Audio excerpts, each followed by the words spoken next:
Hey everyone, my name is Elisabeth Sweet, and I'm a poet, writer, artist, and core member at theVERSEverse. Now, for those of you who don't know, theVERSEverse is a poetry gallery where poem equals work of art.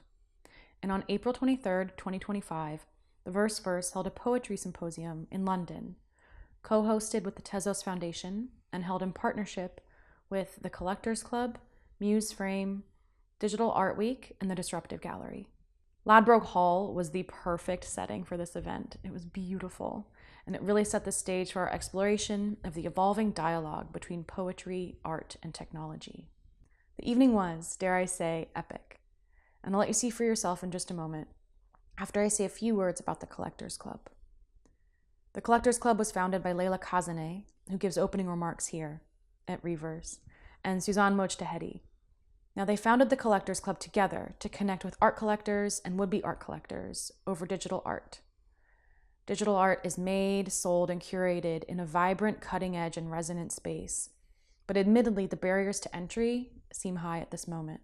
But through the Collectors Club facilitation of wonderful events like this one, and theVERSEverse's mission to position poetry as fine art, imparting new value through exhibition and community, we hope these barriers begin to seem less intimidating and to fade altogether. But fade they won't without good tech. The Tezos Foundation, with the operational support of Trilitech, are experimenting with the robust relationship between tech and culture by supporting artists directly, entering untapped industries, and encouraging conversations in institutional settings about what it means to expand the access and availability of digital art. Years of grant support from the Tezos Foundation helped theVERSEverse get on its feet and fly, furthering our mission, poem equals work of art. So to the Tezos Foundation, on behalf of theVERSEverse, thank you for the runway. Now, you'll hear a lot from me in this event recording, but before I leave you to it, I want to say thank you for finding this video and for giving moments of your time to listen. The work of theVERSEverse is a labor of love, conviction, and belief in the power of words to connect us. In November of 2021, my co-founders, Ana María Caballero, Sasha Stiles, and Kalani Wamoto, with the guidance of art advisor Giselle Flores, sparked something significant for the genre of poetry and for poets. For the last 4 years, our efforts have been ever rooted in the vast histories of humanity and verse, while looking to the future and dreaming. Here, we catch a glimpse of the present. Thank you for watching Reverse, the poetry symposium in London, hosted by theVERSEverse. So I'm here to welcome you on behalf of the Collectors Club. My co-founder, who's also my cousin, is right there. We created this club about a year ago to create a bridge with the traditional art world, and more specifically with traditional art collectors, because we found that a lot of our friends and co-collectors of traditional art told us that the barriers to entry were very high to come into this, let's say, space. So if you have never bought an NFT, you don't know what an NFT is, you don't have a crypto wallet, you don't even know how to set one up if you had to, then come and talk to us. You are our audience. We created this club to sort of talk to you, get to meet you, so come to us, and we'd love to meet you. This is our second event this year. It's been a real thrill to partner with theVERSEverse, the Tezos Foundation, Muse. Also, great experience working with Digital Art Week and the Disruptive Gallery. Hopefully we'll all end up there tonight for an after party. I feel like it's been a great collaboration to bring you what I think is a historical event to London. For those of you who don't know yet, theVERSEverse is a experimental literary collective and poetry gallery where every poem is a work of art. So every single poem is a work of fine art. And its 3 founding members are here tonight. It doesn't happen very often, so we're in for a real treat. Ana María Caballero, Sasha Stiles, Elisabeth Sweet. It's really great to have you here at Ladbroke Hall. On a personal note, I wanted to share that I was really lucky because when I went to college, or university, as they say in the United States. My first year dorm room roommate was a poet, Alonda. And so if you've ever lived with a poet, you know what a lucky thing that is. It's a real gift. And for a couple of years, I got to live around people who sort of lived and breathed poetry every day. So they would hang out for hours on end, reciting and replying to each other's prompts and playing with words, late into the night and into early mornings.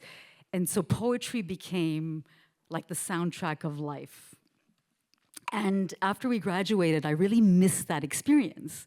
And I often went back and thought about how I could recreate that without actually having to live with a poet. And it's really difficult. If you think about it, it's like almost impossible because, and I love books, but picking a book off of a bookshelf and opening the page to the poem that you love somehow doesn't capture that experience. And so when I first came across theVERSEverse, it was founded, I think, 4 years ago. It was really exciting because what these women are doing, and there are 3 incredible, incredible women. You're going to see them on stage soon. They're going to be leading the conversation in turn. But there are 3 poets that are using art and technology to sort of bring poetry into life. So they're using technologies, whether it's blockchain or AI, to sort of, let's say, transform or elevate poetry into a living, breathing art form, which is exciting, interactive, and fun. So you'll see what I'm saying as the evening goes on. Elisabeth, the floor is yours. Here we go.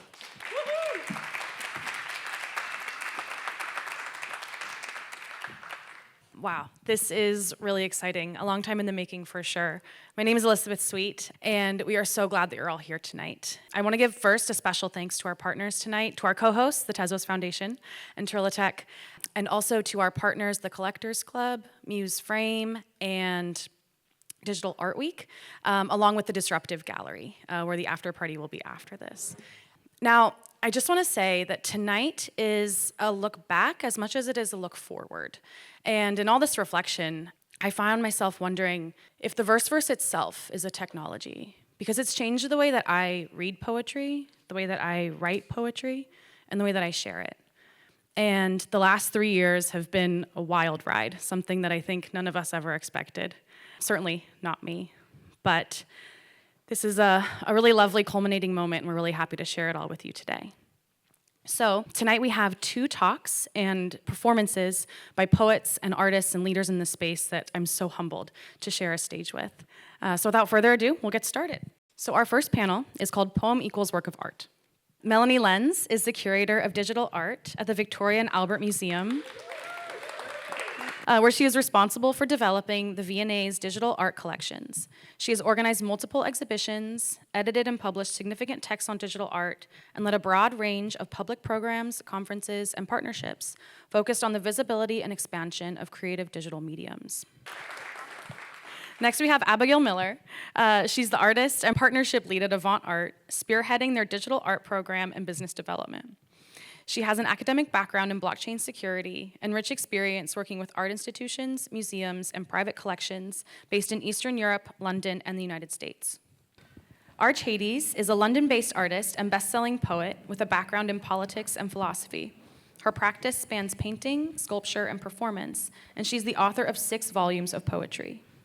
Alexandra Art is the head of arts at Trilitech, the hub for driving adoption and core technology on the Tezos blockchain. She holds a master's degree in art business from Sotheby's Institute of Art and co-founded Electric Artifacts in 2020, a curatorial advisory focused on digital art and blockchain projects.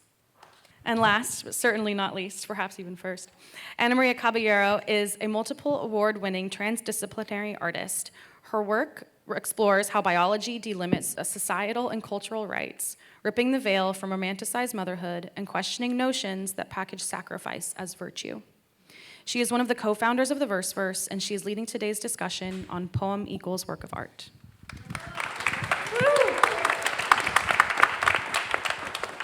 Thank you all for being here. Without further ado, let's get started. We have a lot to discuss. As a poet tends to do, I sent lots of notes, so we'll try to get through them. I've already been made fun of. But what we really want to do with this panel, which is called Poem Equals Work of Art, and that's been the mission of the VERSEverse, of presenting poetry as art. Poetry as art in a technological sense, but also in a performative, choreographic, physical, lived experience. And I think we can say that digital poetry has made a good sort of career in the past 3 to 4 years, especially within the Web3 context. It's come a long way thanks to many of you, honestly, but the work is never done. And this panel is going to attempt to contextualize this recent trajectory of digital poetics within the broader art historical context, including a commercial and institutional vision, because we want to know what has really been accomplished and where is there room for growth. Lots to dive into. We're going to start with Melanie. In your work at an institutional level, at an institution like the Victoria and Albert Museum, do you see digital poetry as a standalone genre, or more as perhaps a substrata of digital art in general? And how would you describe the lineage of digital poetry within the narrative of computer-based and/or digital art? Great. Well, firstly, it's a real honor to be here. So, yeah, I wanted to thank, obviously, fellow panelists and also everyone in the audience. And it's an interesting question, and I guess I'll start by acknowledging that there are always multiple histories, but I think when you work at an institution and certainly a public collection, there's always the temptation to take that sort of longer historical view. So I would think of like current practices as within that longer historical trajectory. So if I think about the V&A collection, for example, I'm always intrigued at when and how works came into the collection. So there's examples of, or if I think about the relationship between visual poetry and concrete poetry and the typewriter art design and drawings in the collection, and I see sort of a contingency which leads through to sort of some of the computational and computer-based artworks in the collection. Certainly like some of the earlier works from the 60s we have, or in the collection there are works by poets such as Robin Shirley and Greta Monarch, just to like name two early examples. And I think it's important to sort of trace those histories and those connections to what's happening now. So I do see it as to one extent, like part of a broader picture that these connections and networks can be traced back. So I don't necessarily see it as completely standalone. That said, I think there are some really interesting, innovative, exciting new developments that are happening now, especially when it comes to thinking about performance and maybe some hybrid types of working. So to acknowledge that there are certainly new developments which come not only with new technologies, but I think it's about the artists and how they're using them. So I'm kind of giving a double-edged answer here, though I do put it within a context of I think it's important to acknowledge the histories that have gone before, but that said, I don't think that completely shapes where the direction that it's going in. Perfect. Thank you for that. Alex, I wanted to ask you, you are one of the first collectors of the VERSEverse. Actually, you collected one of our very, very first artworks. Before you were part of Tezos. And, you know, I think that obviously Web3 has made that possible, right? There was the lineage, there's been a trajectory of text-based and computer-based poetry, but now it becomes collectible on a broader scale, and that really kind of changes the proximity, perhaps, of people who might not have encountered it. And I wanted you to share a little bit about why you collected that work and what drew you to it as a collector. And then you've also been a really wonderful curator in the sense that you've included poetry in exhibitions. For example, you curated my work in an exhibition you did at Bitforums about 1.5 years ago. And I wanted to also ask you, not only as a collector, but as a curator, your experience in engaging with digital poetry. Did you get any pushback? Did you have any doubts that when you click the button? Wow, thank you so much. And again, also, it's an honor to be here. When joining Trilitech and Tezos ecosystem, when I found out that we're working with the VERSEverse, this was already in the making. So the fact that this is happening is incredible when we look back to 2021 when I first collected the work. And I want to give a special shout out to Vinciane, who's been working very diligently, to Elisabeth, Sasha, Ana. Like, you guys, like, just looking back at all these years, did an incredible job at pushing it forward, both as a collective, but also independently as artists. Each one of you have found success. And I think that definitely inspired a lot of people, both in this room and online, who've been engaging with your works. Coming back to your question. So what drew me to it? So it was November 2021. It was one of the first releases. It was the first release. And to give a little bit of context, I've been writing about digital art for almost 10 years and researching, and I was particularly interested in AI. And so I think what drew me a lot was you were experimenting with both AI, visual art, and poetry. And that's something that I have not witnessed before, this intersection. And I was always interested, like ever since I worked at .art and bringing the digital domain name to the art world, how can technology push the boundaries of our understanding of what art is, isn't, and how can it reach a bigger audience? That was always sort of like my whole career, that was the question. And poetry opens up a whole new world of people, a whole new world of enthusiasts in creativity. And I think that what I enjoyed was admiring how you managed to bridge that into a completely new space, unexplored. So that was the first time. And then in terms of curation, so in 2023, I did a Code Chronicles exhibition at Bifrom's Gallery in New York, and Anna's piece was one of the artworks. And Ana had a brilliant idea. So the artwork she made is things where I am saving to write. And it was a standalone artwork. But then the idea was pushed forward because the concept of my show was not to have a static art show, but to have an art show where people who are not necessarily familiar with digital tools can get a chance to interact and experience it. So we had touch-based art, we had sort of immersive audio installations, and one of them was an interactive piece where we had a station where people could come and they could make a prompt of sort of like things they were saving to write. And the outputs were AI generated, sort of like a visual imagery. And Ana collected all sort of like some of the, I don't know, around 30, 40 submissions, 55 submissions, and overlaid it with her poetry and created this incredible work. And we had people from all over. We had people play around with it and make some really weird babies. We had like Manfred Moore come in. We had everyone from this space experience it. And I think this is how you bring digital art to the world, by having something they connect with. And I think that is one of the reasons that inspired me to exhibit poetry mixed with digital art on the blockchain. So we've had a little bit of a vision from Melanie, who's with one of the most important institutions on our planet, and how digital poetry fits within this broader context. Alex, as an individual curator and also collector, but of course part of the art world is the commercial side of things. And we have Abigail, who can help us address these questions, because we need poets obviously to start thriving. And part of the VERSEverse's mission is to also encourage poets to consider ways that their verse might become transactable so that it could translate into a sustainable livelihood. How do you see poets perhaps expanding their collector base?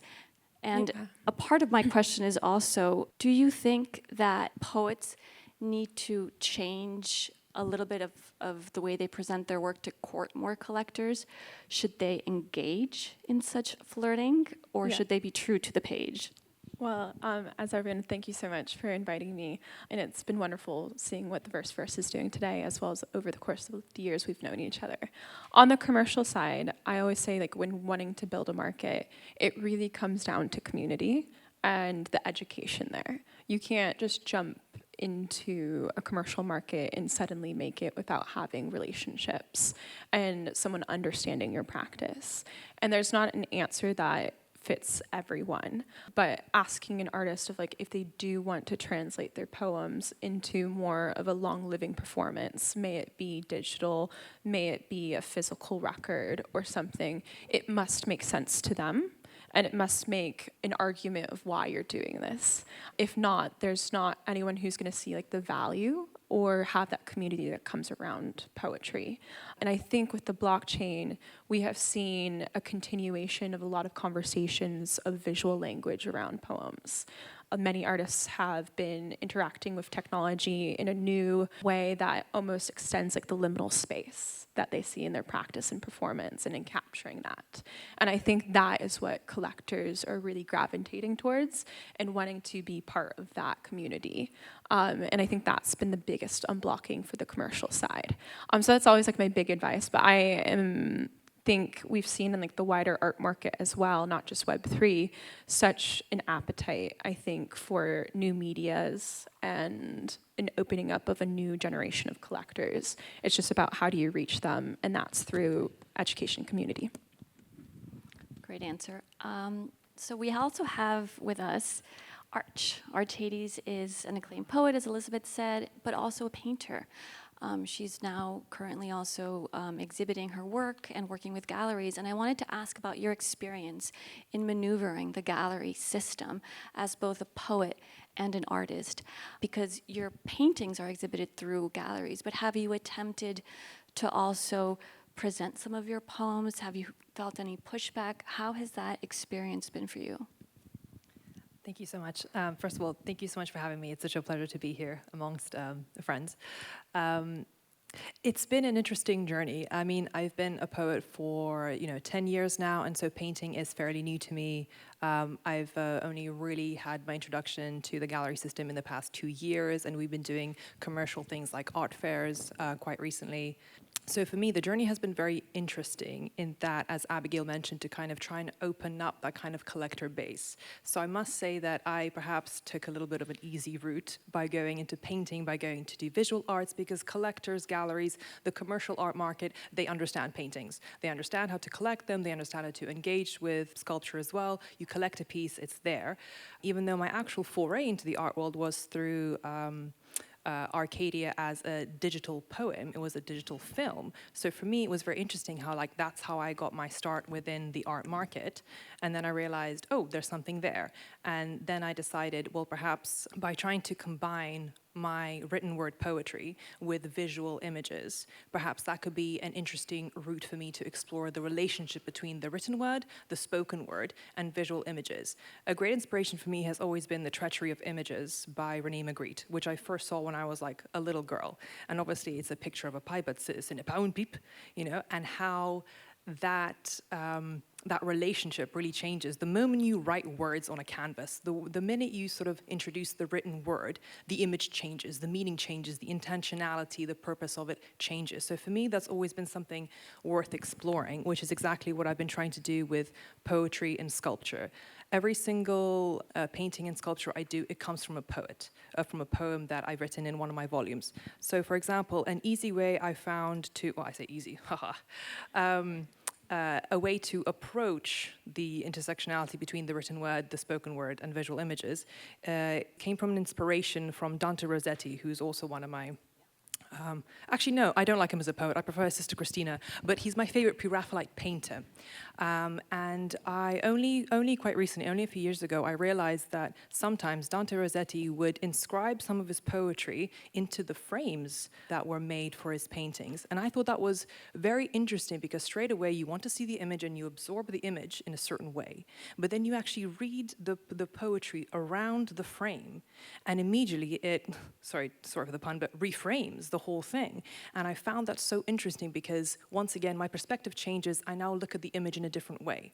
So whenever I present any of my paintings, they come in these custom frames that my production studio makes, and then each frame comes with a hand-inscribed, in my handwriting, a line of poetry or a verse of poetry within the frame. And I'm always so interested to talk to people who look at the paintings with the audience, who interact with them, to see if it makes a difference to them how they view the image as well. So also borrowing from Magritte, I've never had a single original thought in my life. So also taking from Magritte, I'm very inspired by surrealism. and sort of like quasi, sort of like religious elements. So for painting, for me, that was a way for me to introduce the notion of poetry within painting. So from the perspective of a gallery, that was easy for them to get. Like they understood it straight away, because for them, I think it was like, oh, we're still selling paintings, and collectors get that. That's been around for centuries, that's understandable. So the next hurdle was kind of with sculptures, because I like to inscribe my handwritten poetry into sculptures too. And again, not exactly a new idea, but that was a little bit of a harder sell as well, but we got there, which is great. So now the sculptures are being displayed as well. And then for my next trick, next year we're doing an installation at the Venice Biennale, thank you, where we are doing an installation of a miniature forest of silver birches, where we have these tree trunks. They're not actual trees, no trees are going to be harmed in this production of this installation, but the trees will be sculptures that I make floor to ceiling, and within the hollow trunks, what I'm going to do is I'm going to record my spoken word poetry and plant speakers within the trees, and where the natural cracks of the trees occur, the speakers will be murmuring that spoken word poetry. So a person can come up to the installation, it'll be quite interactive, and they can lean into the trees and hear the poetry being recited there. So that's my attempt at making it a bit more accessible. That's my attempt at sort of trying to once again, engage the audience more within poetry. So it's a physical object, they understand that, they get that, but also that spoken word poetry can sort of exist there, and they can interact with it more for it to be more accessible. So I guess a lot of it is how you sort of like present your ideas to your gallerist, to the collectors, however it is. And I think if they sort of get it through the medium of physical objects, the next frontier is basically like digital as well.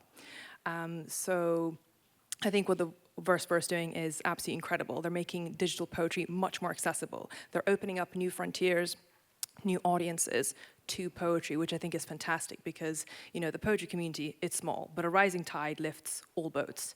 Correct. So you're sneaking it in. I love that. And it leads us into our next question, which is from Melanie, which is how can we sometimes also rising tides institutionally raise all boats, and that gives you a certain seal of approval and access to collectors. So how can we increase interest within the institutional level for digital poetry? Is it, as often happens, a matter of time?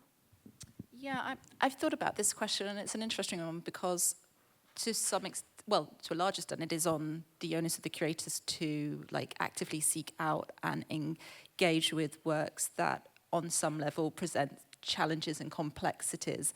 That said, like the commercial art world and like the art world in general, it helps in terms of education and the framing of works to bring certainly institutional, sometimes more bureaucratic or structures, like the structures within museums sometimes can be quite barriers. There can be barriers that are quite hard to break down, especially when the taxonomy actually of collections is still very much tied to the materials and the mediums. So you'll have a very specific curator who will look after paintings, and one that will look after metalwork, and one that will look after, I don't know, furniture and textiles. And so certainly where there isn't a very clear fit, where I'm always interested in how poetry, whether that's digital, whether that's like analog, falls within different collections.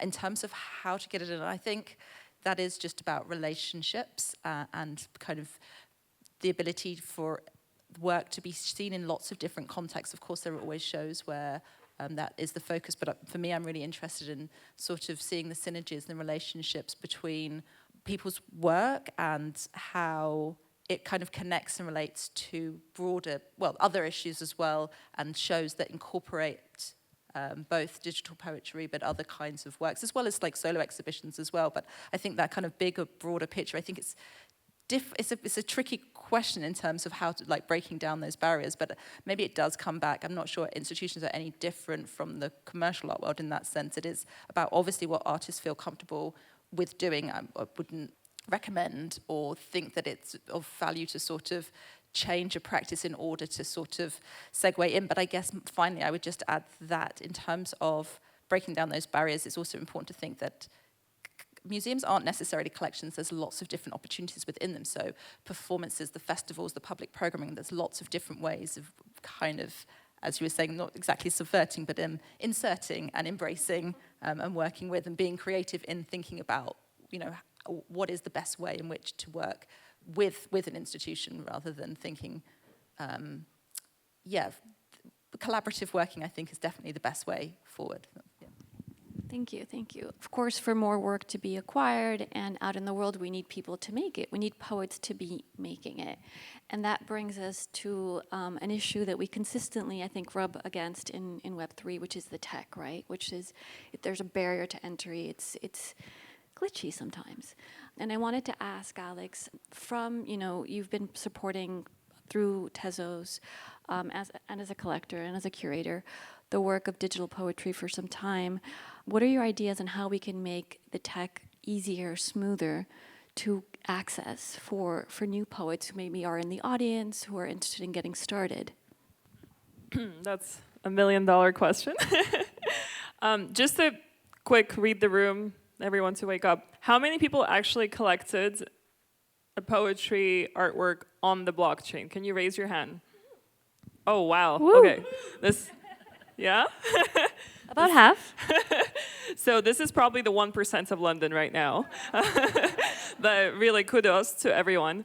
I think there are different sort of like answers I've seen online, which is how hard is it to set up a bank account, right? When you think about it, it's actually extremely complex, but there's a need for it.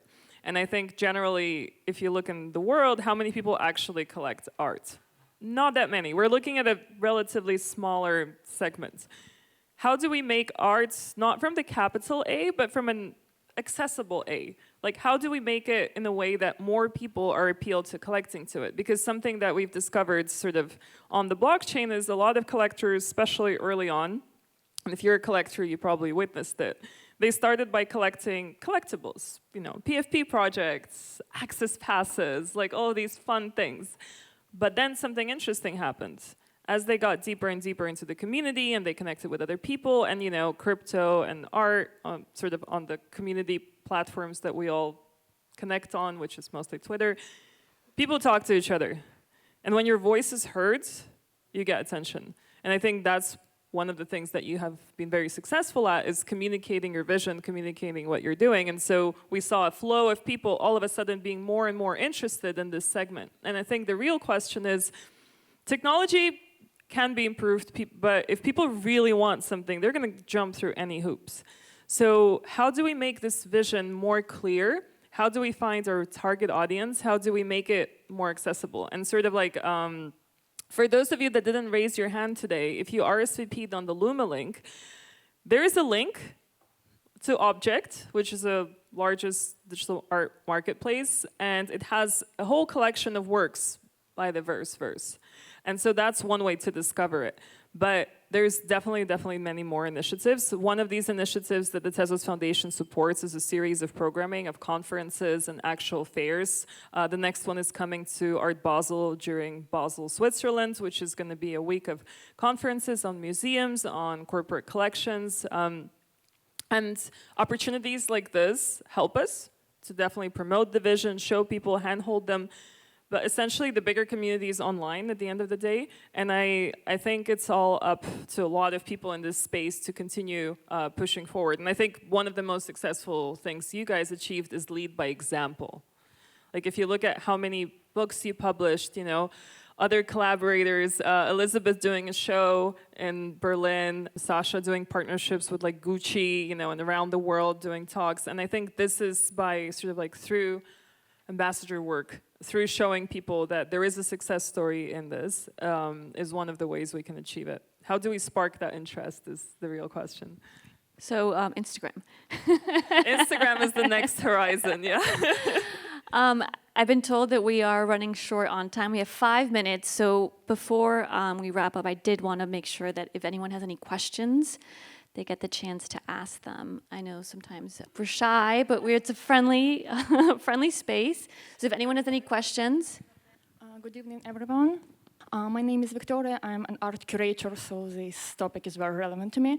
And I'm actually wondering about digital poetry because I didn't hear about this before.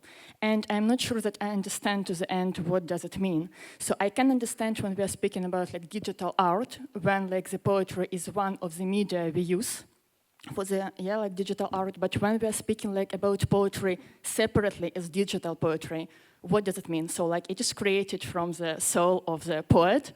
So actually it has like one source in each case.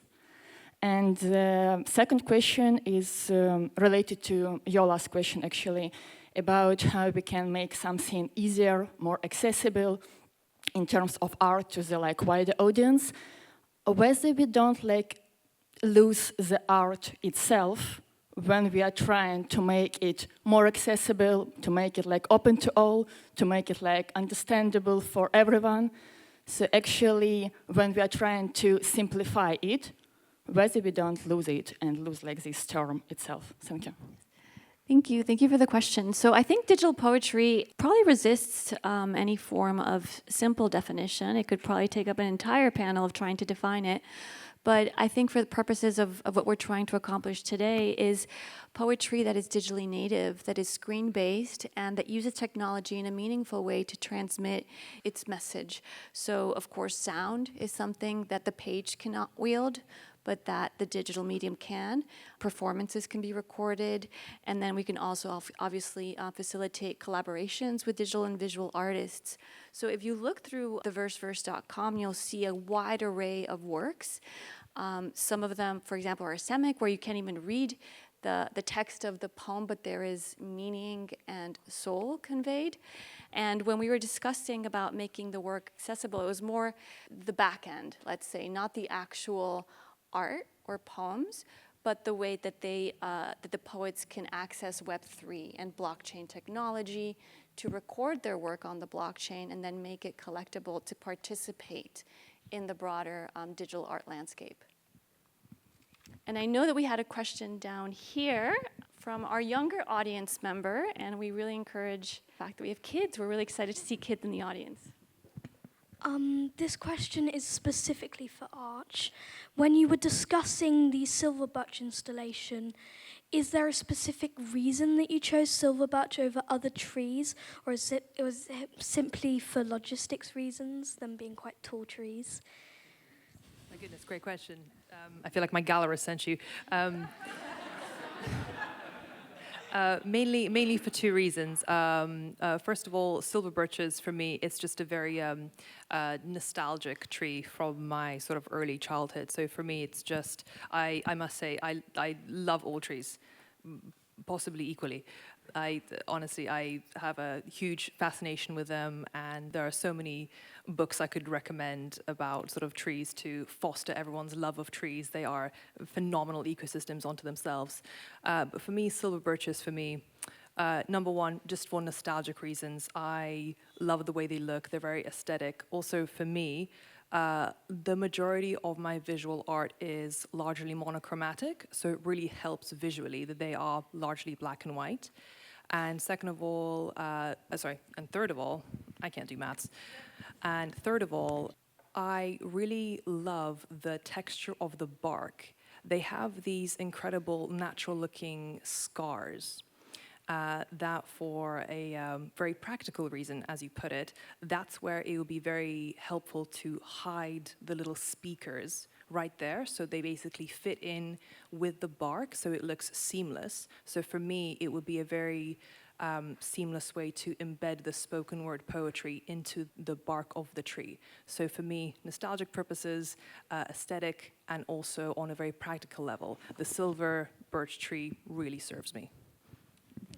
Yeah, my question is regarding security in regards to the work of the artists. Do you encounter platforms that are more like safer than others, or have you ever encountered anybody taking your work? Thank you. I think the security is more at an individual wallet level than at the platform level. Of course, if you put your work out there, you always risk plagiarism. That's something that's a centuries old. Unfortunate practice, but I think that where security really comes into play is on a personal level, where you need to be very careful about your wallet information and in creating that wallet correctly. Yes. And then I think we had a last question.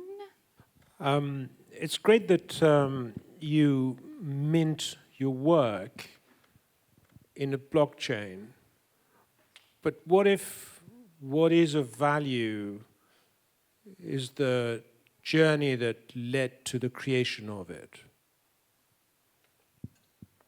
Well, I think that that's something that you'll have to ask all the poets, right, and all the artists. What we're just facilitating is, I think, participation and access, and having more people. I think there's many people in this room, we were talking about this earlier, that would have never potentially encountered a poem had they not been part of this ecosystem. And we're really happy that poetry now is being able to sort of spread its wings within a digital and technological setting. But the intention of the work and the heart that created it, I don't think necessarily needs to respond to the blockchain. But it can, if it so wishes.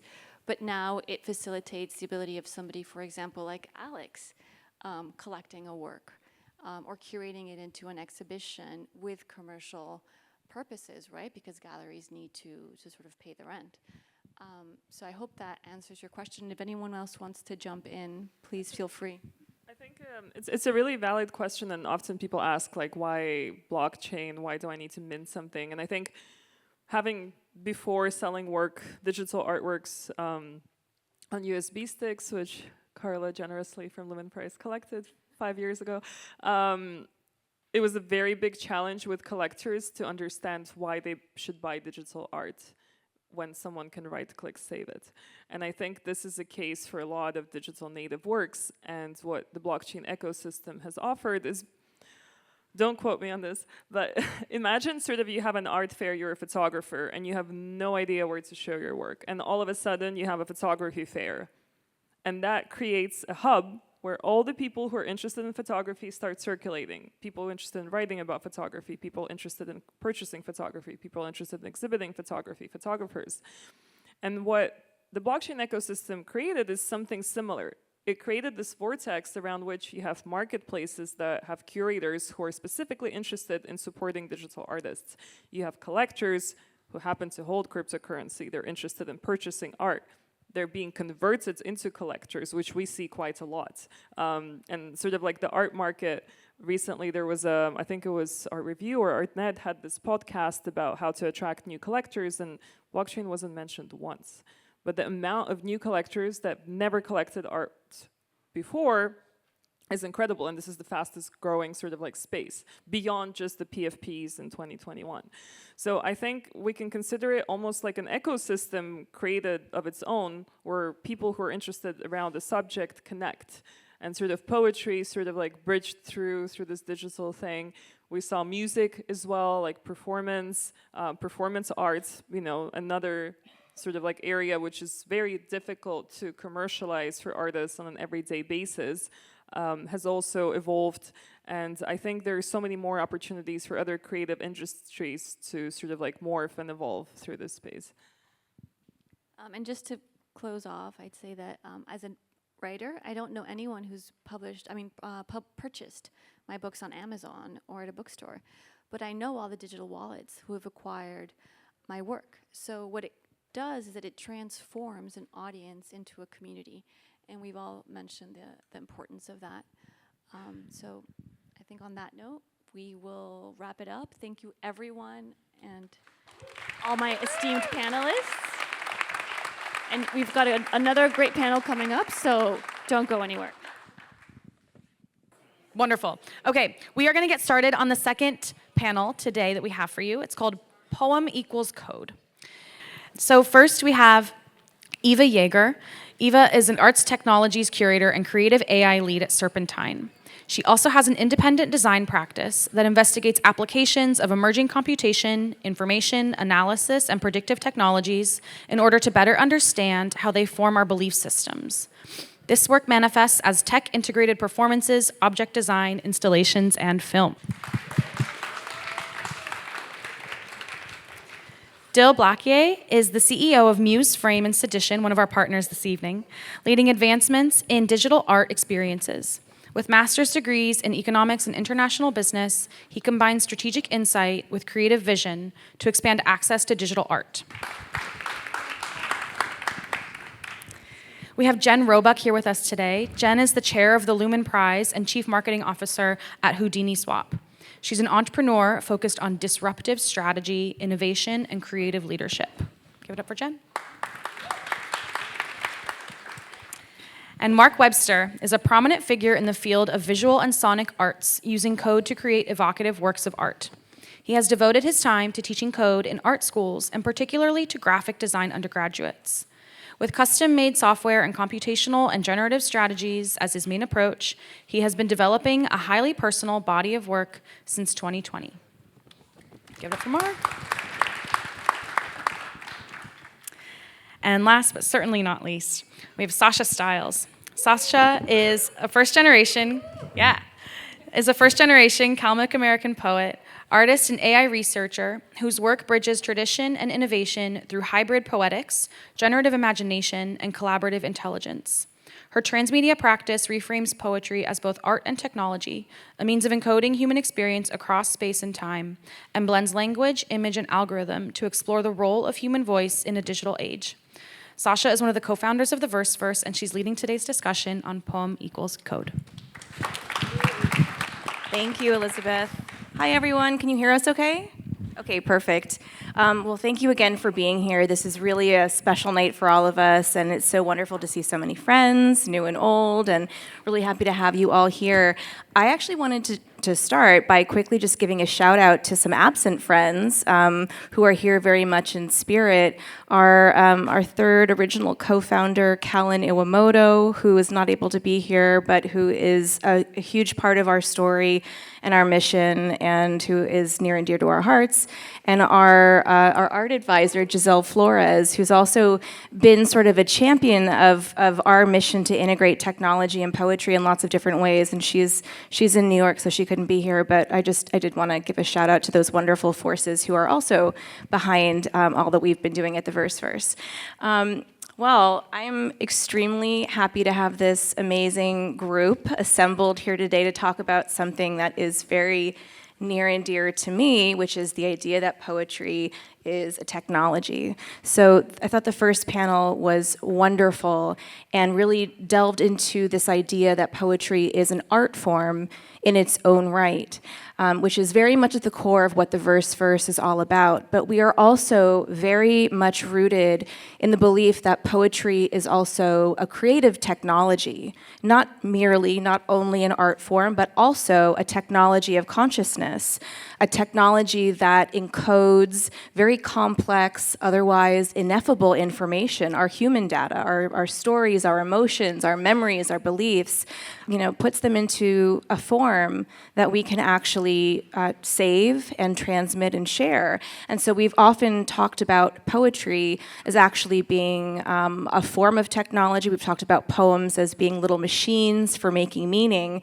And we've talked about poetry as actually being perhaps humanity's oldest and most enduring data storage system, which to me makes a lot of sense, which I think to our guests makes some sense, I hope, as well, but which to the poetry community at large, I think has been very counterintuitive and is an idea that has not always been very well received.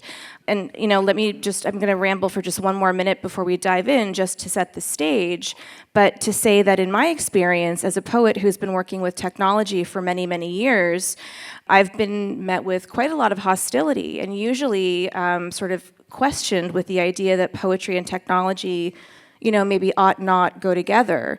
That one is warm-blooded, is really rooted in the viscera of human experience, and the other is cold and machinic and sterile, and that the two have nothing to do with one another.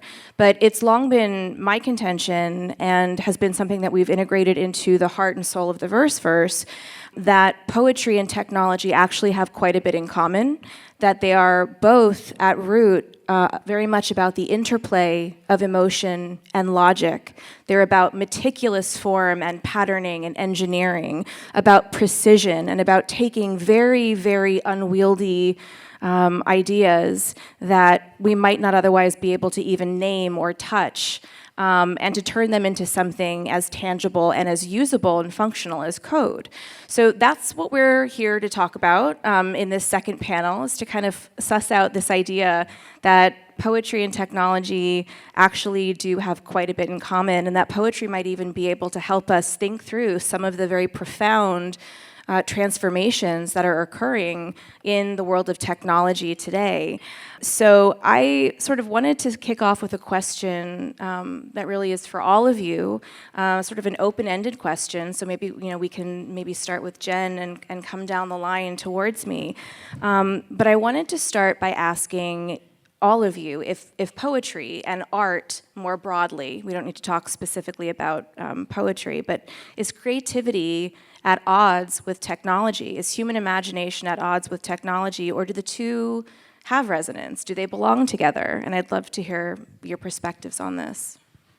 Yeah, so I think creativity and technology have been partners for a very long time.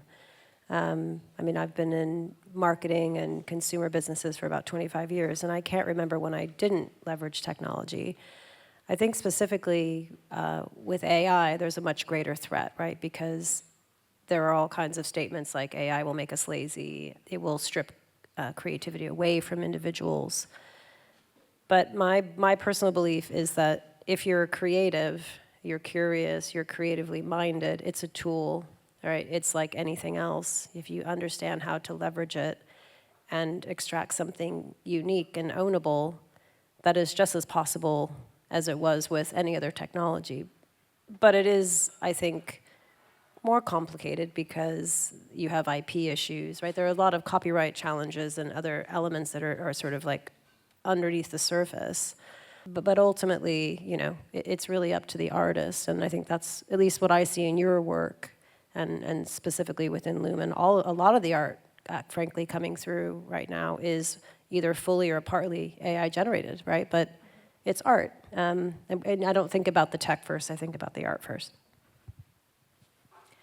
Great question. I've just been reading N. Catherine Hale's new book, From Bacteria to AI, and she kind of borrows from Stiegler, giving this lineage of how humans have become who they are through their relationship to technology. That the open fire or domesticating fire gave us the ability to stay in one place and eat certain foods, that changed our jaw, that gave us language, and that we continue to evolve always in relationship to technology. So any kind of human creativity owes itself to that relationship. And in the book, she also poses that the future of humanity is very much in relation to the future of the artificial intelligence systems that we're building right now. So I think they're part of the same story. Hello, good evening. Thanks for having me. Thanks for being here. So to answer that question, for me, on a personal note, I work with code. So I'm using code as my main medium to make my work. So what that means is that I'm basically writing my own programs to make art. And code is a means for me to access the computer. It's a means for me to get the computer to do something what I want it to do. It's a technology that's really, really important for me because it means that I'm not using necessarily tools on the computer. I'm not using tools that are imposing their way of thinking and their way of working. And with code, I have this kind of freedom to, I guess, express myself totally and have the imagination to do whatever I want. Code is a language, yeah. It's a formal language. It's a language of the machine. I would say that language is the technology, Yeah, I tend to agree. Seditions, we've been around since 2011, so we've watched a lot of artists come from the contemporary art world all the way through this wave of digital and NFTs and everything. So talking to them quite regularly, the general consensus is they use technology to their advantage and to enhance their creativity. If anything, it's a fantastic tool that they're really liking, that's what I get from them. I think those are all great answers that represent the different perspectives that you all are coming from. I wanted to now maybe pitch a couple more personalized questions, personalized prompts at each of you, and just kind of dig into this a little bit deeper because I have some things I'm curious about. So maybe we'll start with you, Ava, if that's okay. I'm really a huge admirer, as you know, of your work with future art ecosystems at Serpentine, and you've been dealing quite a lot there for a long while now with this intersection of art and technology and how the two things can go together and really foster and nourish cultural production. Recently, I was blown away seeing Holly and Matt's show, The Call, that you curated. I don't know, did anyone here happen to see The Call at Serpentine? It was a phenomenal show. Congratulations. And I don't know if you want to speak about that specifically or about future art ecosystems or the R&D at Serpentine more broadly, but I'm really curious, what is it that first drew you to this particular convergence of art and tech? And what are the things that are really kind of top of mind right now for you? You really have your finger, I think, on the pulse when it comes to this area. Sure. I'll start with the more personal side, I guess. So my dad is a physicist and my mom is an artist. And so for me, the kind of art path was never presented necessarily as a form of self-expression, but just another methodology for discovery, another way of inquiring and gaining knowledge about the world. And so I see these methodologies as very complementary and no need to create, like an artificial separation. And so I guess that's what sort of driven me into my career, both as an artist and as a curator. I work at Serpentine in a specific department called Arts Technologies, where we commission artists who are working with blockchain, with AI, and with game engines. And I think what's unique about our proposition is that we're creating an entire production environment for them. So we are taking on new research and publishing that through an annual strategic briefing called Future Art Ecosystems. We're also building teams around the artists and building the conceptual and practical parts of the project. So in some ways, we want to make a kind of accelerated environment where the propositions that an artist has conceptually can actually be reached in the real world. And we know that especially with tech work, because the infrastructure is so complex and big, sometimes we can't expect that from a single artist practice. And we need to be able to build institutional models or organizational models that help artists plug into something bigger, because most of the artists that I interact with have really big ideas for change and for kind of social technologies.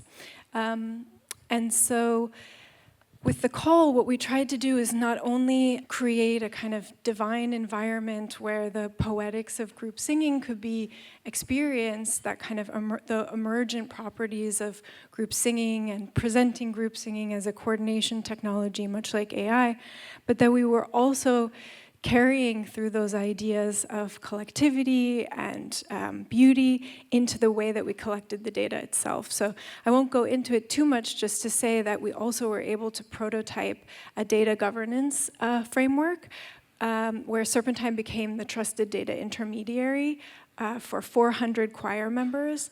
And in that way, I think we made good on the kind of conceptual proposition of the project that there are truly beautiful ways to make training data, and that maybe that's the new art form.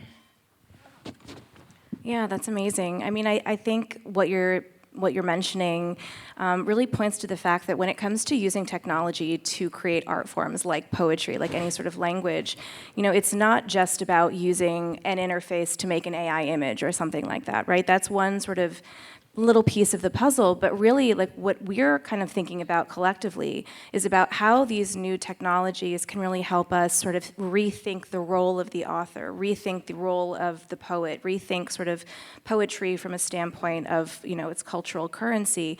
How can, these technologies do what you're saying and sort of facilitate connection and collaboration in new ways?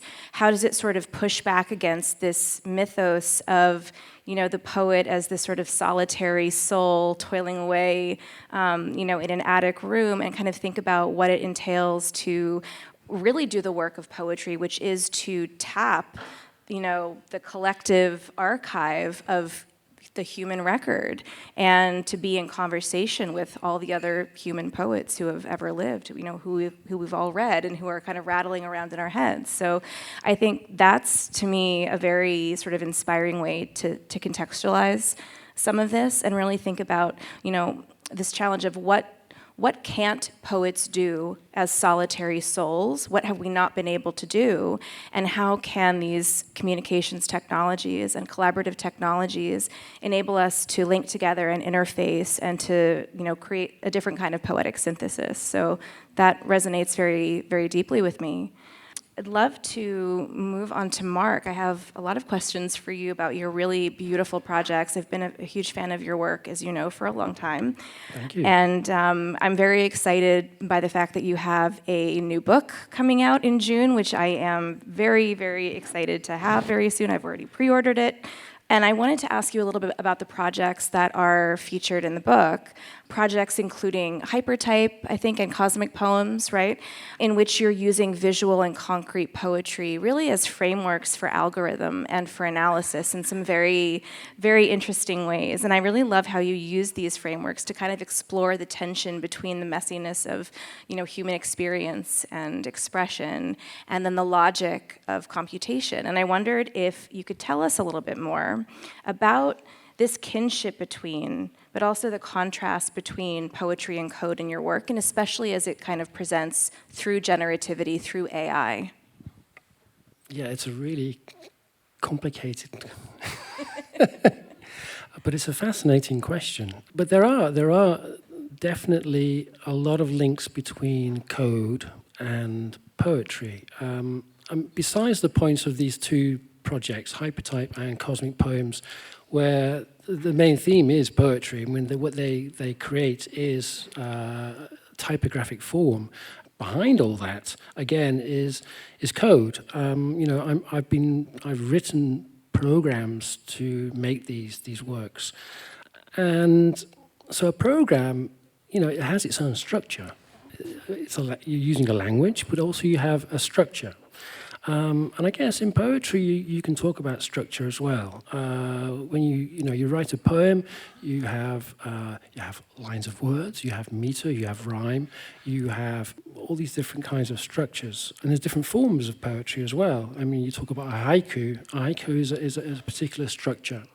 Those are kind of things that I find in coding, and I find when I write a program. Sorry, I'm not writing a poem. I'm writing a program. A Freudian slip. A Freudian slip, yes, it's good. But I'm writing a set of rules, and I think it's quite interesting that there are links between those structures that you could find in poetry and you could find in code. I think if I dig a little bit deeper as well, I could probably go to kind of literary movements like the French literary movement of the 60s, like the Oulipo. I guess that the English translation would be the Workshop for Potential Literature. And so these artists were looking to experiment with language and kind of create new structures. And to do this, they were kind of creating little algorithms in a way. They were creating, a set of rules. One of the famous ones is the lipograms, where they would take out kind of like a letter from the language, could be a vowel or something. But there's lots of different examples of this. But what I'm getting at is that they were a group of poets, a literary movement, who were interested in creating different structures and introducing kind of like algorithms, sets of rules to kind of play with language. And this is something that I do when I write a program. I'm basically writing a set of rules, and then afterwards getting the computer to execute that. Just maybe one quick follow-up, which is to say, I mean, even in your articulation of the process, you use the word writing, and obviously, we talk about writing software. I know when I started learning how to code, it felt very natural, I think, because, for all the reasons that you suggested. But I wonder, maybe take that a little bit further, and like, how do you negotiate the role of author in your work? I mean, how do you sort of think about how you divvy that up maybe between you and this machinic collaborator? Are you the sole author? Do you have a collaborator? I go back to Roland Barthes on this, and I go, the death of the author. And this famous kind of like quotation, which is in the quotation. So, language is like a tissue of quotations from different cultures. So every time you're using language, you're using different words, you're different sentences, phrases, structures that are in our history. And so that kind of questions like, the originality, when every time you speak, every time you use language, you mustn't forget that you're using all this language that is part of, we all own it. And so the kind of idea of ownership, for me, with the computer, I don't really think about it. I think there's another term that is probably more important to me, which is linked, and that is authenticity. So for me, what is important as an artist is to try and find my voice and to be as authentic and true to what I want to do, no matter what the tools that I use to do that. So that's so fascinating. And yes, it all comes back to voice in so many ways. I just wanted to mention too, just because it's on my mind, and I think Mark's as well, but there's some fascinating generative work, historical generative work on view in a couple different exhibitions that are running right now, both in London and in Paris. So if anyone's headed to the Tate to see Electric Dreams, there's a really phenomenal room with work by Brian Geisen, including his collaborations, his cut-ups with William Burroughs. And at the Jeu de Paume in Paris, there's a whole room which really kind of delves into the history of generative writing with some seminal works. So there's a lot of that that's starting to creep into the conversation, which is very exciting to see. Okay, I thank you for those really interesting thoughts. I wanted to ask some questions, Jen, about your work with the Lumen Prize, because very happily, the Lumen Prize has actually initiated a brand new award this year that is dedicated to poetry and literature, which is a really exciting development. And I wanted to ask you a bit about the why behind that. Where did that come from? What are you noticing that kind of necessitated that new category? Yeah, happy to share. I mean, I think to give a little bit of context around how the prize is formed each year, we're very fortunate to have a massive data set of artists and trends and information flowing through the platform. And while we are at an arm's length in terms of the outcomes, what we can see is trends. So last year, one of the trends, and actually Carla, the founder of the Lumen Prize, is over here, and Tosh, who writes everything. So I expect to see lots of likes and follows after this. But Tosh will go through all of the data and surface things that are really interesting. So last year, haptics happened to be one of them, and I became personally obsessed with the fact that there's this tactile fabric that can be used to bridge on the first panel. How do you create awareness? And how do you get people to connect? Well, it's all linked because ultimately the awareness comes from effort, and it's usually at the effort of others. So, I mean, what I would say, to be honest to you, is I do think that you and Ana have raised the profile of poetry so considerably that you have inspired lots of other artists to follow. And we're in a very niche space here, right? So if art collectors are 2% of the population, and we're half. There's a lot of leadership here and a lot of very talented, highly intelligent people producing art, right? And so you've set an example. We could see that coming through. Now, one of the decisions we always have to make, and this is like an operational thing, but it's an important consideration, is will there be enough interest for it to be its own category, right? Because you need, the judging panel. We have a selectors committee and we have a judging panel, right? So we have to filter through and create the two layers so that, again, we create as much, selectivity and remove any bias and remove anything so the prize is wholly fair. And so the fact that we are seeing enough, that is really a driver. The other thing I would say is it's also multidisciplinary. So I do think AI has influenced that. I think it has given poets a visual voice that they didn't have before. And so that as a medium is very important. And then secondly, I think the hardware developments have also given the surface, right, to touch on your point, like you have to give artists something to work with. And so those two things combined, I think, are really opening up interest in poetry. Yeah, that's fantastic and so exciting. Could you remind us, and especially for all the poets in the room, because I know we have some, could you remind us when the deadline to apply is? May 24th. Wonderful. Well, very, very exciting. And actually, your point about hardware kind of dovetails nicely with our next question, because I wanted to talk to you, Dill, kind of about the display, the presentation, but really the experience aspect of all this. Your work with Sedition and Muse, I think, has a lot to do with the actual encounter with, works of digital art. And I wondered if you could maybe share a little bit from your point of view there on what you're observing when it comes to the average viewer's sort of familiarity with digital art, or maybe poetry specifically, as you've seen it as well. But really kind of give us some insight into what's sort of influencing your work. What are you kind of clocking, and maybe any tidbits or takeaways on what we as creators might do to sort of think through this incredible opportunity that we have to experience and present poetry in very radical new ways. Great question. I think the way technology is definitely helping digital art. Two reasons, I think. Poetry, for example, coming from speech and written, artists like yourself have shown that can be brought out into a whole new medium and a way to experience and enjoy it, and reaching a whole new audience through immersive experiences and multisensory. So I think that's one way that technology is certainly helping art. And the next is reach. From the Sedition perspective, we work with television providers to offer art for their art catalogues. And last month alone, we've got 50 to 70 pieces of art on their catalogues. Last month alone, we had 2.5 million hours of view time on our collection. So when you look at technology, giving that opportunity to artists to be seen, I think that's the biggest.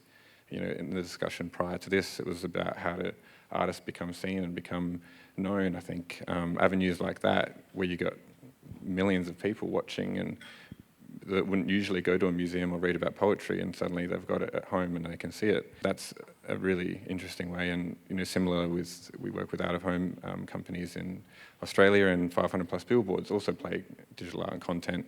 So you're getting millions of impressions where people would usually see a Coca-Cola sign and then they're seeing digital art. So I think that's what we're trying to push, definitely, to try and get it out there as many places as possible. That's amazing. And to begin to bring this to a close so we can leave some time for audience questions as well, what that kind of triggers for me is the idea that, again, the opportunity here is not simply to sort of think about how can we adapt a written poem for a screen. That's sort of the baseline, right? That's kind of the low-hanging fruit, but really the opportunity, and we've been discussing this with your team, and we've all had discussions about this in various ways, but the opportunity is really how to create, new approaches to readership, how to think about how these technologies are allowing us to evolve language, to evolve expression, to evolve our ability to convey our innermost thoughts and feelings to other people. And so maybe that doesn't end up looking like, a traditional poem, but on a screen. It might end up being that we're actually kind of co-creating, with technologists, with hardware developers, with all of these folks who are involved in all these different touch points, that we are actually, kind of evolving in real time new forms of poetry, new genres, new means of communicating, which I think is really, really exciting. And I think, every one of us has sort of touched on that in different ways, and to sort of have that as a takeaway, I think is a nice place to end on. I know we are running a little bit behind, so I wanted to pause there and just see if we have questions for our esteemed panelists. Yes, I see a hand back there. This is for Sasha. What inspired you to start digital art and digital poetry? Oh, thank you for the question. Well, because I think, I'm a little older than you, so I was born before the internet was so readily available, before social media, before smartphones, before, all these things that we take for granted. And I always was very interested in my relationship to technology and how that kind of changed my understanding of the world around me. And I grew up really loving poetry and loving art, but also kind of thinking, I wonder how all these new devices, how, email, how instant messenger, how the smartphone, how all of this was going to change my relationship to language and letters and communication. So I've always been very interested in technology as a subject, and that's meant that my poetry has used a lot of technology over the years. So sometimes that's using iPhone apps, sometimes that's using cutting-edge AI models, but it's all sort of looking at technology as a way of expanding my ability to write and kind of allowing me to expand what it means to be a writer, to be a poet, and also expanding what it means to write a poem, like what a poem can look like in this day and age, which I find super interesting. Do any of you guys want to jump in on that? Sure. I mean, I'm not an artist, but I can say that working in creative industry connects you to art. So I know, again, I'm a lot older than you as well, but if you're thinking about your future and what you want to do and where you want to spend your time, what's interesting is there are a lot of industries where art intersects with, so plenty of opportunities. Thank you for your question. Anyone else have a question? So this is for Sasha and Eva. I think a challenge that maybe some people in this room feel is, regardless of the quality of the work, there are many boundaries in terms of how that work might reach new audiences. And I think everybody hits a different kind of terminal velocity for when they feel their work isn't reaching a certain community, or the technology creates a guardrail for how it might bring in another set of collectors or individuals. And a challenge I see is, right now in institutional arts education, I think there's 5% of individuals are working class. So for Sasha, what innovations in your practice are you excited by that can reach new audiences with your work? And for Eva, the walls of galleries can be quite thick. So how are you taking these incredible curations, and what sorts of innovations within a gallery context is reaching potential new audiences? Do you want to start? Yeah, sure. Yeah, this is something that's a huge problem, especially for an institution like Serpentine, which is very exclusive and intimidating, even though, yeah, it's free gallery. I mean, it has a lot of boundaries. But for me, I'm not that invested in the sort of traditional art world. I'm much more interested in the people who are digesting the media of our time and changing what it means to be an artist. And where that's led me is to artists, specifically my role is artists who work with artificial intelligence. So most of the time I'm dealing with computer scientists and self-taught kind of hackers and people who are definitely outside of the traditional art world. But there's still a barrier of entry, definitely because of the access to technology and just sort of being in certain circles. I would say with the call, what was really important to think about is if we were going to make the shift to the process of making art, being the artwork in itself, since we're entering an age of infinite media, then we needed to bring an audience into that process. And our decision was to make the audience the content providers, the data subjects, the choir members in this case. And so we traveled, for those of you who are less familiar with the show, we traveled to 15 different locations across the UK to work with community choirs, and their voices were then used to train the AI model. And they were also part of this data governance experiment. So I considered each of those recording sessions a performance that was specifically, with Holly and Matt, just for them, just for that group of 60 people. And then all of the conversations that we had about what it meant for their recording to be used in a model, them deciding the terms under which it would be used, those were really intimate gatherings where maybe the impact in terms of numbers wasn't that high, but the engagement was really high with people in Carnoustie. Sometimes they were over the age of 75 and we were, there together at the pub for hours talking about this kind of stuff. So I hope that answers your question with a sort of specific example that I'm really interested in the process itself and bringing in audiences in that part of it. That's where I feel I have control. Yeah, that's a great answer. And I would just add quickly, you actually teed me up very nicely to mention a project that theVERSEverse has been working on for a few years. I think there's maybe a misconception that a lot of work with these tools is all about generating output and like creating stuff.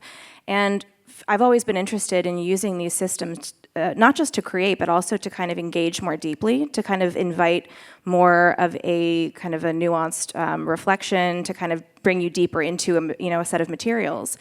And so I'm really interested in kind of using these systems on that level. And so one of the things that we've done with theVERSEverse recently has been to partner with the estate of Allen Ginsberg, who's a poet that I know we all love, and who's been very influential to all of us. And to actually use AI tools and blockchain, not necessarily to create anew, although we are doing some of that, but really to kind of engage at a much deeper level with his body of work and to kind of deepen our understanding and appreciation of his literary output, his photography, his community, his sort of ideologies, and to kind of think about using technology that way with more of a sort of an educational and archival focus, which I think is really interesting. And we're all of us, also very much involved in, workshopping and coordinating and collaborating with institutions to do this kind of work as well, and think about how to utilize these tools to do things that are very poetic but aren't necessarily, at the end of the day, about writing a new poem. Thank you for that. Do we have time for maybe just one last quick question? Have you ever used sort of an experiment where you've taken the output compared to more traditional digital art and re-put it into another engine multiple times, put it through humans, see how they adapted each time, and taken it and compared it to poems? And if so, how was the result compared to the more traditional digital art that you normally have? Oh, wow, what a good question. Alec, let's get this girl a Tezos wallet. So your question is kind of about comparing human outputs and algorithmically generated outputs and what we're sort of discerning from putting those two things side by side, which is something that, yeah, we've actually done a lot of experiments with that because theVERSEverse is a collective of human poets, but we're also engaged with so many technologies that we've done some programs where we've put all of our human poetry together and then used that as a system to generate machinic poems and then kind of put those into the collection alongside our own work. So that's been very interesting. And there have been quite a few experiments and research studies done on that kind of a comparative approach. And the interesting thing is that the tools have advanced so much that now, very often, when you show a reader an AI-generated poem and a human-written poem, and you don't tell them which one is which, they won't know the difference, or they very often choose the AI-generated poem because it maybe sounds more pleasing or is more perfect as an output. So there's a lot of very interesting things that are happening when you put those two things side by side.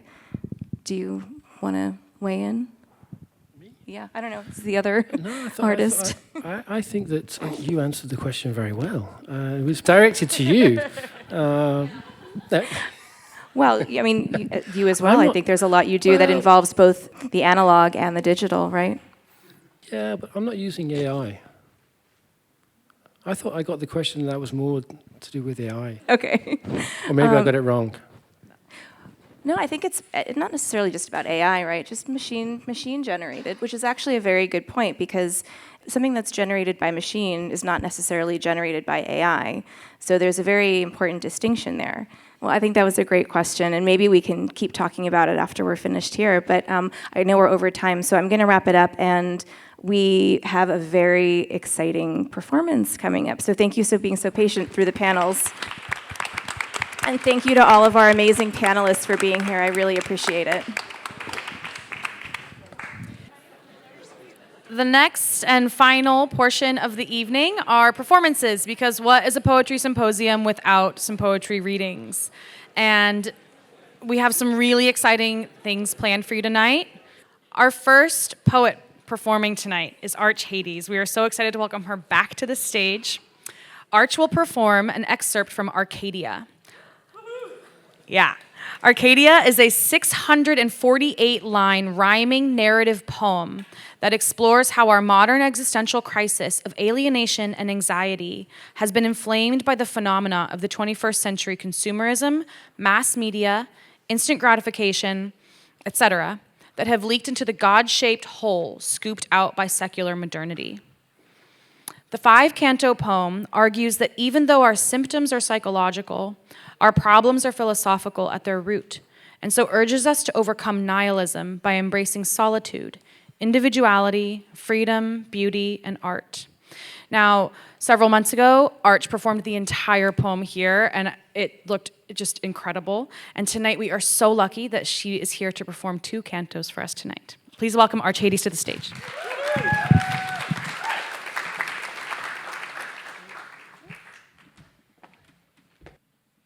Hello? Hello. Hello, and welcome to the current, the surging era of anxiety. Your elders, from a world long gone, preach down from their authority. They'll keep on drowning in nostalgia, but they'll expect of you to work and grind today with yesterday's obsolete tools. Here's your device, internet child, with womb-to-tomb surveillance and the pressing pressure to self-monitor and share quickening in cadence. How much will you self-track, expose, fake a life that seems eventful?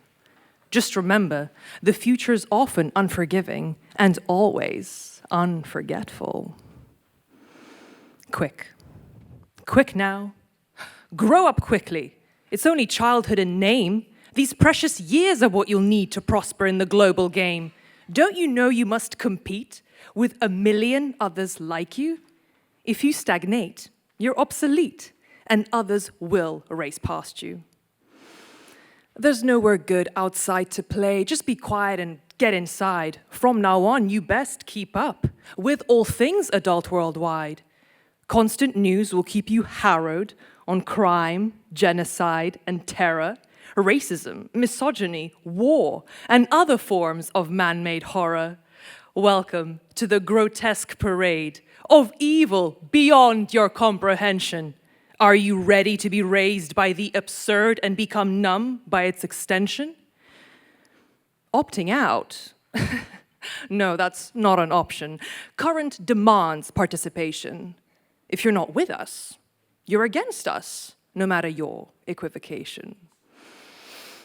Now in your teens, let's see your future of dulling repetition. What of your job? Specialization will fix you a position. We don't care about your wants. We'll tell you what you deserve.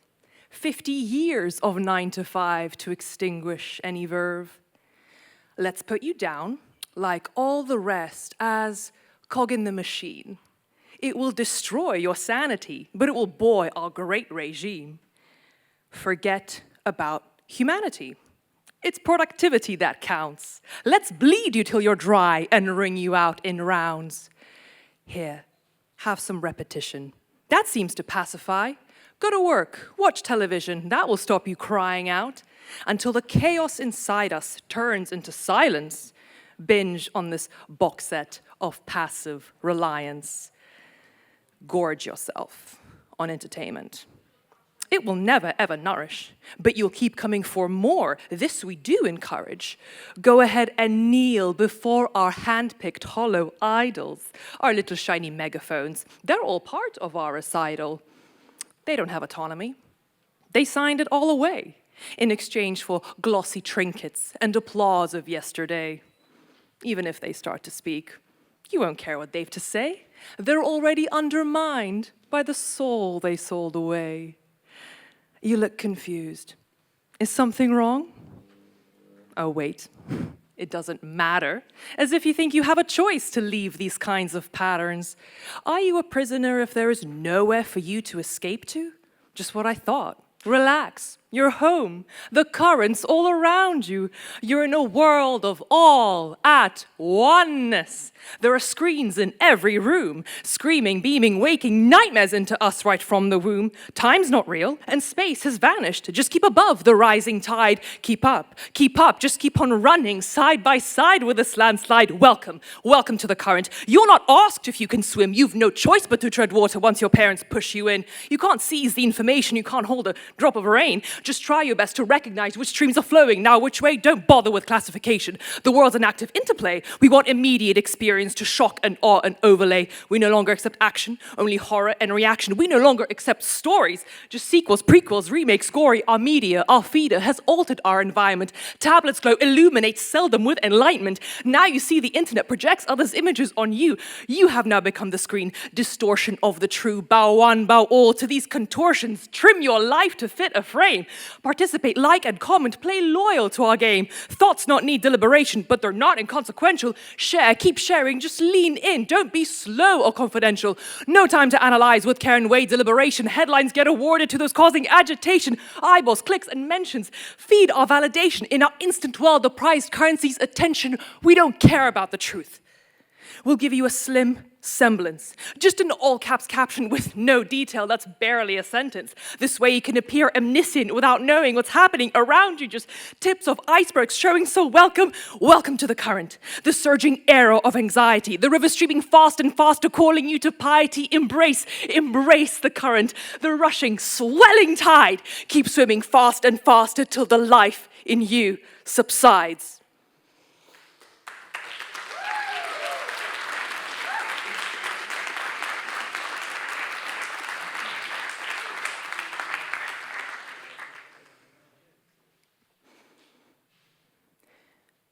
Do you hear the creaking? Do you hear it from your bones? Straining from the weight of how deeply you're alone. Do you feel the void? Do you feel it in you, stirring? Do you feel the emptiness, the hollow in you, churning? The fear in you that once kept you from resting, standing still, convincing you if you're not moving, that you never will. It quietly now whispers, is this really it? Do you hear it murmuring and urging you to quit? All the lives you wish you'd lived, do you feel them slowly dying? Do you feel that it's too late for the old you to start trying? I hope that you are ready for all that you were promised to fade into obscurity with all your hopes demolished. You keep looking to tomorrow, but it will never come. Every day it's all the same, the time you can't outrun. You keep looking to the future as if that's when you'll be. Finally at peace and finally happy. The alarm goes off at dawn like every other day. You spend an hour commuting to a job you really hate. Get paid and climb the ladder. Vacation for 2 weeks. Youth is oozing out while exhaustion closer creeps. We yearn for more while struggling in our exploited hordes to pay for our bare lives that we can barely afford. We don't have time to fix our things. We just throw them out. We don't have time to shop in stores. We buy convenience online. Consuming is so easy. It's our favorite numbing hobby. The only thing we've time for in our depleted bodies. We are all sick animals, kept in cages of routine. Not the works of selfhood, but derivative machines. We aren't even interested in the objects that we buy. We're enamored with the stories they proclaim and sanctify. We have so little of ourselves that in a desperate bid, We patch our skins with labels to feel appeased, complete. All these symbols, all these signs, we just want to be a part of the narrative they're selling so we can take to heart something bigger than ourselves. To help us carry on, to keep us all from drowning in our longing to belong. So we keep on dealing in the images of current, complicit in its prevalence and omnipotence concurrent. Psychosomatic symptoms embalm us in illusions. We simulate ourselves and embrace our own delusions. Where is the distinction between what's real and what we've faked? Is this one giant simulation where no one is awake? What truth beneath does it conceal and hide with its abundance, with its ceaseless circuits without reference or circumference? Buy a chemical high. Keep busy, wasting time. Live your life on credit cards. Trust the dollar sign. Rely. Go and fill that void with another purchase. Something from a pedestal that expects our worship. Something that will profit from damaged self-esteem. The wounds gifted to you from an advertising scheme. After they imply that somehow you're not enough, they grow rich from doubt when you don't call their bluff. We are all now measured by the extent of our involvement in the current's simulacrum in all of its installments. Underexpose yourself, and you'll be deemed irrelevant, an untrustworthy stranger, desocialized and celibate. So we ourselves deliver to mass society, to the liturgical high drama hiding our sobriety. What we choose to glorify must before our eyes then die, burnt up by the medium we choose to amplify. We plagiarize ourselves and copy one another, imploding any meaning, originality we smother, and still our starving minds devour these parasites, rendering us hollow with gluttonous appetite. We want to consume meaning, but we're finding none. So we produce its effigy, which can't be easily undone. We're living in our simulacrum, the truth it hasn't shun. Simulacrum is the truth, which conceals there isn't one. Thank you.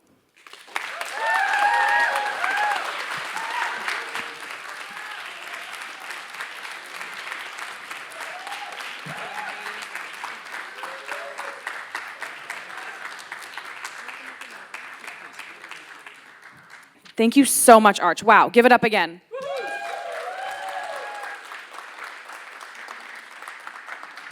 That was incredible. Next, we have Christian Book. And, oh gosh, we're so glad Christian's here with us today. Christian is the author of Eunoia, a best-selling work of experimental literature, which has won the Griffin Prize for Poetic Excellence.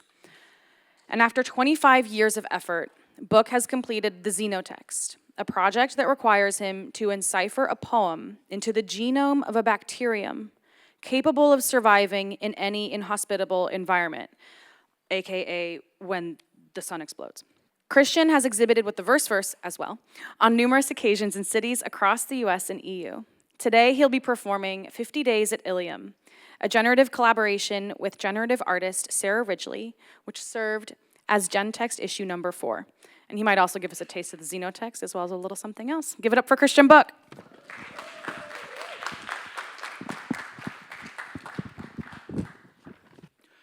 I'd like to perform for you 50 Days at ILIAM, a poem created with the artist Sarah Ridgely as a commission for theVERSEverse. Now, I've prompted an AI to compose 10 lyric lines derived from 10 paintings by Cy Twombly. And Sarah Ridgely has then used an algorithm to convert each poem into an asemic script. Now, if you like, you can purchase pages of this poem on our platform at object.com for 50 Tezos. 50 Days at ILIAM, after Cy Twombly. 1. Shield of Achilles. You must wear the bronze armor of your dreams. 2. Heroes of the Achaeans, you must roll the dice to gamble away your realm. 3, vengeance of Achilles, you must let yourself be smitten by your bitterness. 4, Achaeans in battle, you must guard the doorway of your empty chapel. 5, the fire that consumes all before it, you must pluck, like love, a violet flower of flame. 6, shades of Achilles, Patroclus and Hector, you must visit hell to seek the masons of your fate. 7, house of Priam, you must kill a viper if it has defiled your orchard. 8, Ilians in battle, you must laud your death in a symphony of silver. 9, shades of eternal night, you must aim your bow skyward to prod the stars. 10, heroes of the Ilians, you must first break a mountain to become a god. Now I'd like to perform for you the XENOTEXT. The XENOTEXT is an experiment that strives to immortalize the Greek story of Orpheus and Eurydice, preserving the gist of this tale by means of a book that can outlast the extinction of our species. With the assistance of biologists, I have managed to write a simple sonnet entitled Orpheus, which undergoes translation into a sequence of DNA implanted into the genome of an extremophile called Deinococcus radiodurans, a deathless bacterium resistant to mutation, able to survive in the most inhospitable of environments, including the vacuum of outer space. The microbe can interpret this poem as a set of instructions for building a protein whose sequence of amino acids encodes a second sonnet, entitled Eurydice. The microbe, in effect, becomes a durable archive for maintaining a dialogue between this pair of poems, preserving them for all time against any adversity. And now, after 25 years of Herculean effort at the cutting edge of science, I have successfully accomplished this task, writing a poem durable enough to outlast the sun.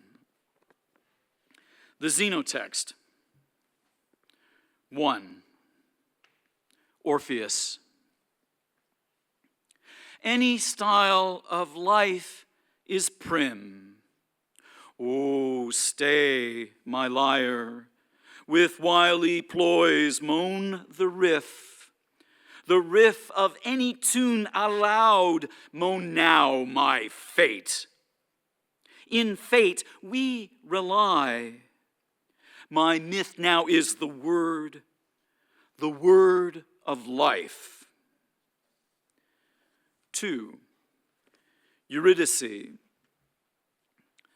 The fairy is rosy, of glow. In fate we rely. Moan more grief with any loss. Any loss is the achy trick.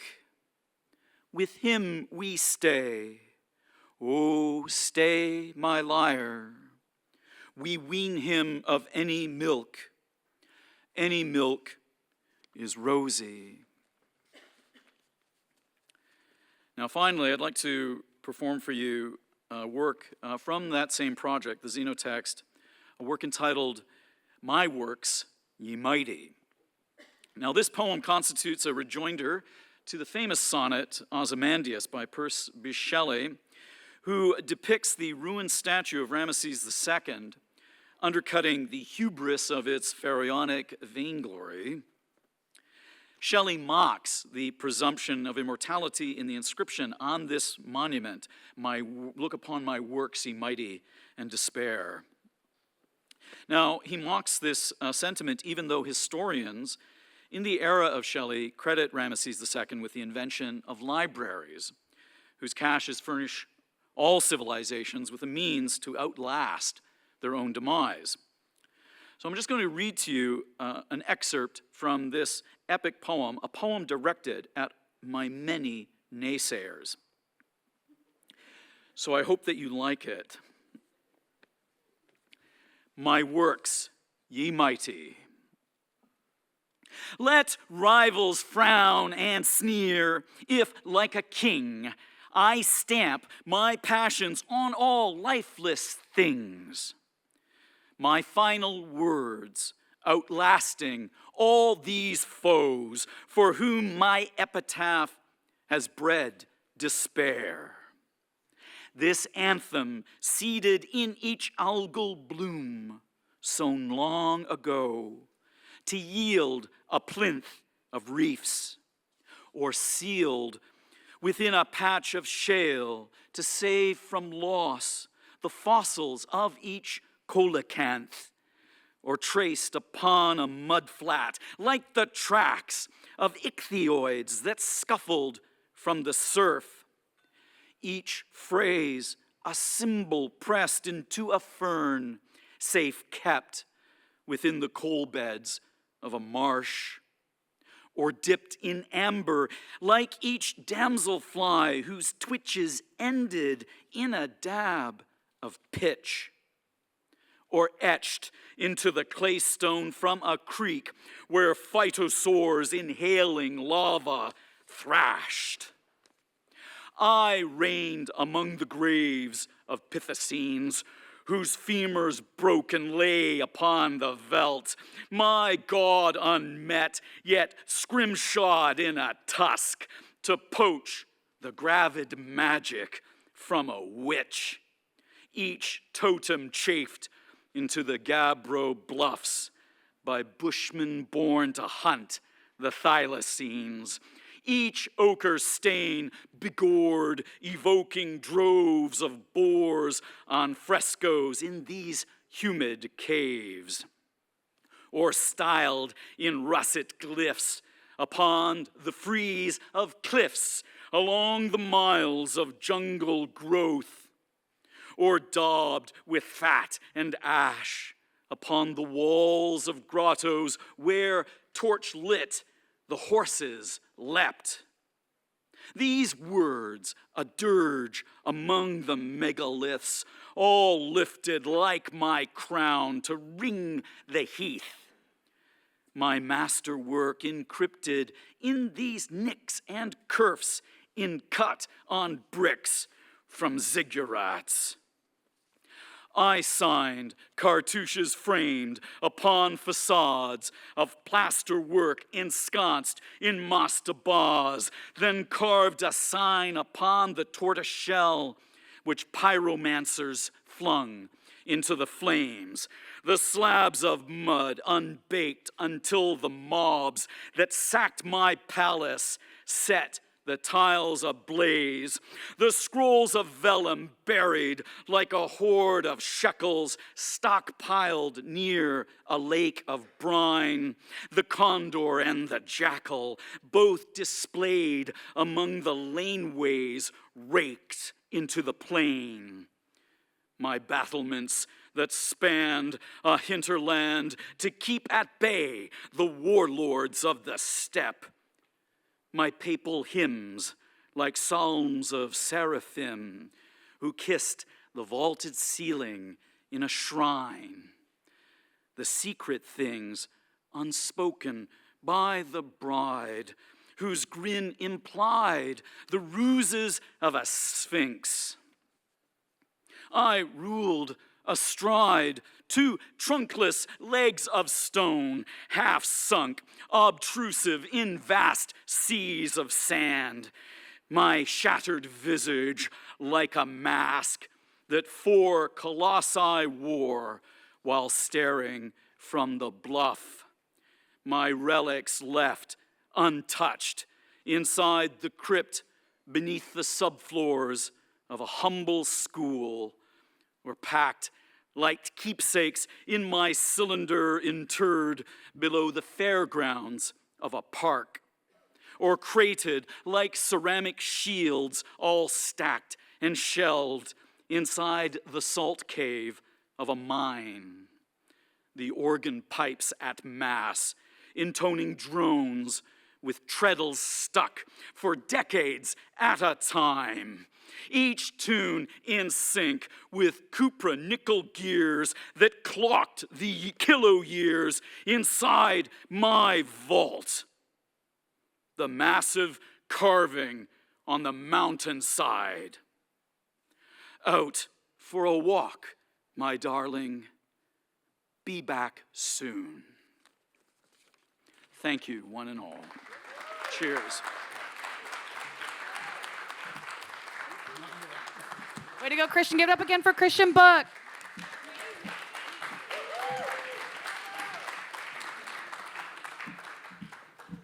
All right, we have now the pleasure of experiencing Elisabeth's new poem.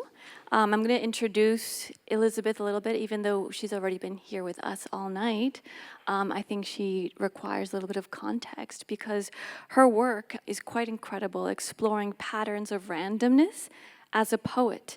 She searches for the hidden thing, which is often the most obvious seen and felt, but can only be discovered through stillness. She's a core member of theVERSEverse, a widely exhibited artist, and she's worked with different galleries, platforms in the Web3 space. And I'd also like to really thank her. Anyone who was involved in this evening knows how much we owe to Elisabeth's really, really hard work. So I'm incredibly grateful. From plugs to programs, all of it, right? From plugs to paper, right? As poets in the Web3 space are very familiar with. And the piece that she's performing tonight is a departure from her previously released work. So the poem that I am here to perform tonight, to premiere, it blossomed from an inquiry. What is the job of an artist? Now, I sat with this question for months. I was away from the city, vehemently not traveling for 5 months, which in this industry is a century. And I thought a lot about it, and I felt a lot about it. And the answer that I came to, the conclusion, was that an artist's job is to never be satisfied. But I didn't like that answer. Because if you're never satisfied, you're always hungry. If you're always hungry, you're never full. And if you're never full, it's a real challenge to be grateful. And I take issue with that too, because gratitude is really important to me. So this inquiry continued and evolved and invited other questions, many others. And a particular set of questions blossomed this poem that I am here to share with you tonight. So I'll share with you 3 of those questions to kind of give context for the work. Those 3 questions are, what am I? What are you? And what do we always have? Now, the poem itself is just one word. I swear it's not a riddle, but kind of sounds like a riddle, but it's not.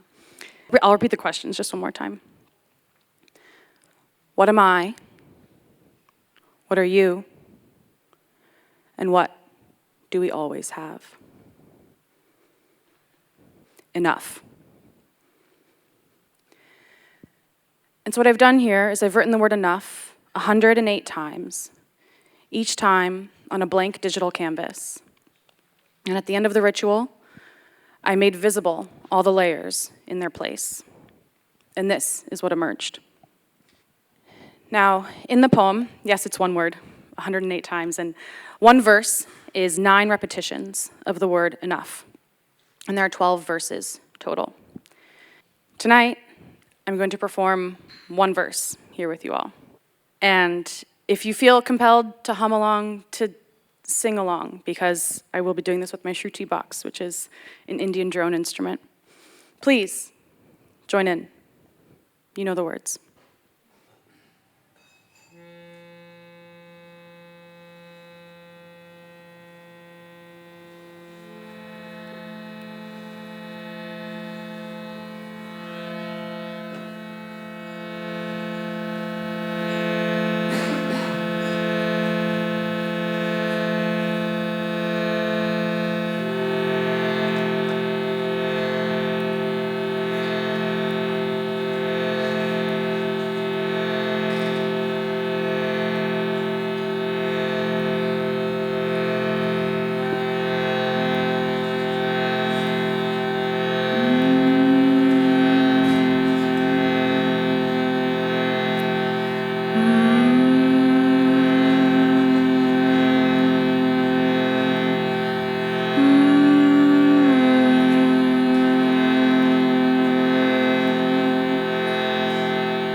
Thank you.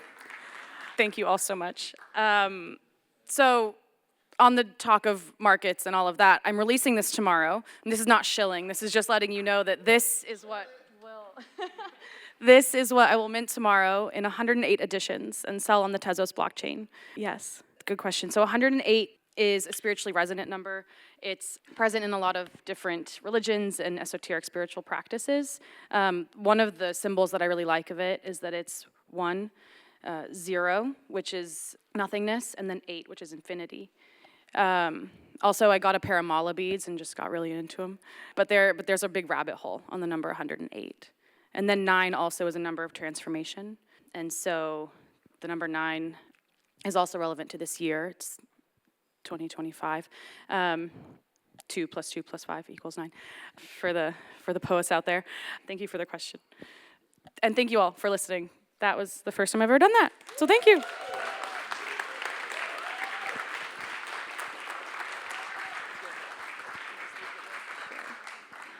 All right, everyone. Well, thank you so much for having listened.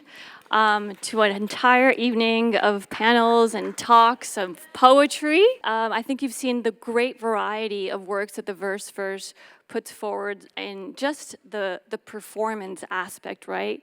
And it's been interesting, I think, also that the poets were treating similar subjects.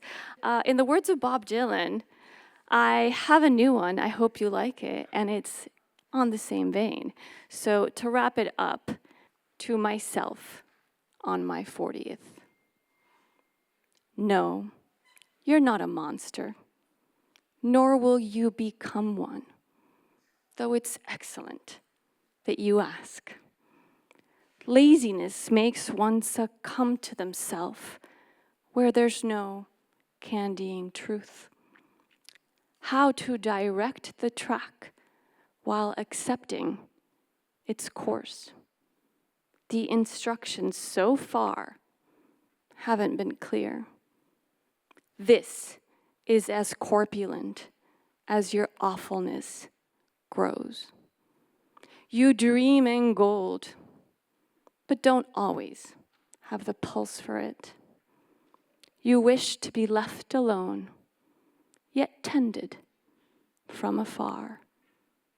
Pretty soon, there'll no longer be any figuring midnight out, only seizing it before you crawl towards some unbearable ending that you won't avoid, even if you stopped. But stop. Sit with me for a minute before you tear off. And now we can all tear off, hopefully to the disruptive gallery, and we'll all be kind of walking together. It's a 20-minute walk or a quicker cab ride.